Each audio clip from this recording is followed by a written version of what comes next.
네, 오늘 딥다이브 여러분이 보내주신 그 솔트룩스 투자 분석 보고서 한번 파헤쳐 보겠습니다. 이게 2025년 10월 말 기준으로 보면 주가가 31,850원인데요. 지난 1년 동안 16,000원에서 58,000원까지 와, 정말 오르락 내리락 했죠. AI 테마주가 어떤 건지 진짜 제대로 보여주는 것 같아요.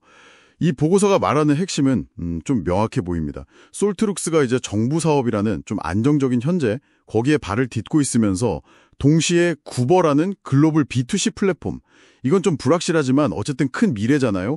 여기에 베팅하고 있다 이거죠. 약간 아슬아슬한 줄타기 같은 느낌인데 이걸 어떻게 할지가 중요하겠네요. 이번 딥다이브 목표는 그래서 여러분이 이 기업의 핵심을 좀 빠르게 파악하시도록 돕는 겁니다. 한번 시작해 볼까요? 네, 좋습니다. 솔트룩스가 시장에서는 AI 국가대표 이런 말까지 듣고 있는데 그럴 만한 이유가 있겠죠. 보고서에 나온 데이터들 보면서 그 기대감이 어디서 오는지 또 실제 가치는 어떤지 좀 냉정하게 짚어보겠습니다. 네. 그럼 솔트룩스, 이 회사는 구체적으로 어떻게 돈을 벌고 있는 걸까요? 보고서 보니까 사업 구조가 크게 두 갈래던데요? 맞습니다. 현재로서는 주 수입원이 이제 정부, 그러니까 B2G죠. 비즈니스 투 거버먼트 또는 공공기관 대상으로 AI 솔루션 구축해주는 거, 흔히 SI, 시스템 인테그레이션이라고 부르는 사업입니다.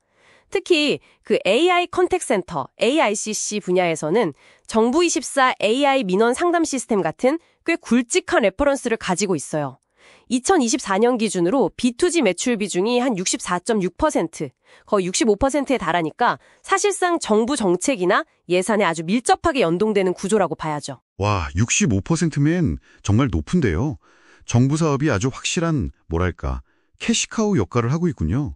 근데 보고서는 미래 성장 동력으로 좀 다른 걸 주목하는 것 같던데요. 네, 그렇죠. 바로 그 최근에 공개한 자체 LLM, 거대 언어 모델 루시아 3, 그리고 이걸 기반으로 한 플랫폼들이에요. 하나가 AI 에이전트 플랫폼 구버, 다른 하나는 멀티모달 컨텐츠 플랫폼 젠웨이브고요. 특히 이 구버가 좀 재미있는데 전 세계 정보를 실시간으로 분석해서 리포트를 만들어준다거나 그런 전문 기능을 제공하고요. 이걸 또 미국 실리콘밸리 팀이 주도하면서 광고 수익의 70%를 사용자에게 배분한다. 이런 파격적인 B2C 모델을 들고 나왔어요. 아, B2G라는 안정적인 기반 위에서 완전 글로벌 B2C 플랫폼으로 생부수를 던진 거네요. 보고서에서 말하는 그 투트랙 전략이 바로 이거군요. 흥미로운데요? 그러면 현재 재무 상태는 좀 어떤가요? 이런 신사업 하려면 투자가 꽤 필요할 것 같은데. 네, 정확히 보셨습니다. 딱 그 상태예요. 성장을 위한 의도된 적자 상태. 이렇게 요약할 수 있을 것 같아요. 2024년 기준으로 잉여현금 흐름, FCF라고 하죠. 기업이 사업으로 벌어서 투자하고 진짜 남은 돈. 이게 마이너스 81억 원이에요. 마이너스라는 건 그만큼 루시아나 구버 개발 같은데 R&D 비용이 상당히 많이 들어갔다. 이런 뜻이죠. 현재 주가 순자산 비율, PBR이라고 하죠. 주가를 주당 순자산 가치로 나눈 건데 이게 5.08배 정도 됩니다. 보통 1배가 기준인데 5배가 넘는다는 건 그만큼 미래 성장 기대감이 주가에 이미 꽤 반영되어 있다. 이렇게 볼 수 있습니다. 아, 적자 상태인데 PBR은 높고 그럼 투자자들은 흑자 전환을 기다릴 텐데 그건 언제쯤 가능할까요? 2025년에 매출 자체는 아주 크게 늘어날 가능성이 높아요. 왜냐하면 공공 분야 AI 소프트웨어 구축 예산이요. 2024년에 한 966억 원이었는데 2025년에는 이게 2,849억 원으로 거의 3배 가까이 폭증했거든요. 와, 3배나요? 네. B2G 비중이 높은 솔트룩스 입장에서는 이게 직접적인 수혜로 이어질 가능성이 크죠. 다만 아까 말씀드린 그 구버 관련 R&D 비용이라던가 또 글로벌 마케팅 비용이 계속 들어갈 거잖아요. 그래서 2025년에도 영업이익 기준으로 흑자 전환은 좀 불투명하다, 쉽지 않아 보인다. 이게 보고서의 판단입니다. 아, 매출은 늘어도 비용 때문에 흑자는 아직. 네, 본격적인 흑자는 아마 구버의 B2C 모델이 좀 시장에 잘 안착하거나 아니면 기존 B2G 사업 일부가 구독형 서비스, 즉 사스 형태로 성공적으로 전환되는 시점, 보고서는 아마 2026년 이후가 되지 않을까 이렇게 전망하고 있습니다. 그렇군요. 이런 재무 상황과 미래 전망, 이런 것들 때문에 시장에서는 AI 국가대표라고 부르는 것 같은데 좀 더 구체적으로 어떤 테마랑 연결되어 있다고 봐야 할까요? 네, 이게 여러 테마에 걸쳐 있어요. 일단 자체 LLM 루시아 3를 가지고 있으니까 당연히 AI 챗봇이나 LLM 테마에 속하고요. 또 구버를 내놓으면서 요즘 핫한 AI 에이전트 테마에도 편승했죠. 하지만 역시 가장 강력한 테마는 정부 정책 테마입니다. 정부가 추진하는 디지털 플랫폼 정보 정책이라던가 곧 시행될 AI 기본법의 대표적인 수혜주로 계속 꼽히고 있거든요.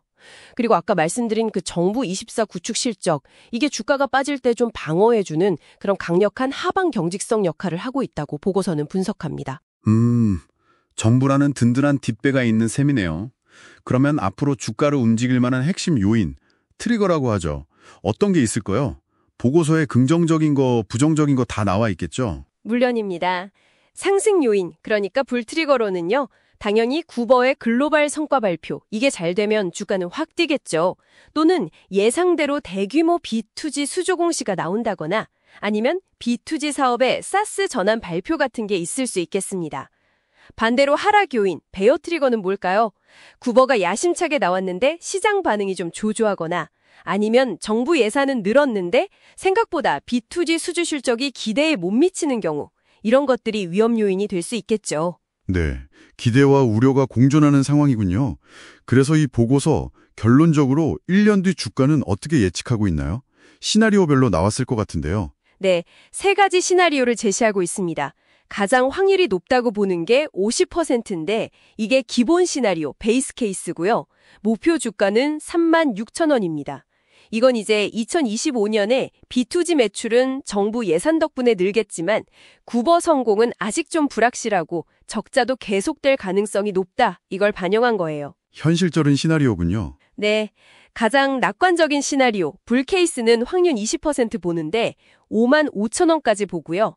반대로 가장 비관적인 시나리오, 베어 케이스는 확률 30% 정도로 보면서 22,000원을 예측합니다. 아, 그러니까 결국 구버가 얼마나 성공하느냐, 이게 주가의 방향을 결정할 핵심 변수다, 이렇게 정리할 수 있겠네요.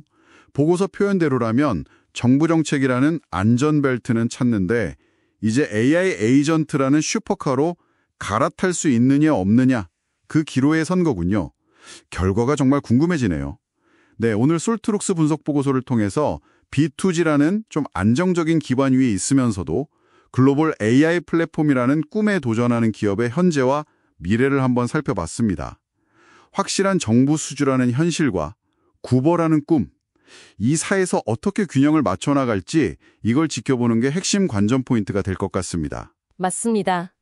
그런데 여기서 한 가지 더 생각해 볼 지점이 있을 것 같아요.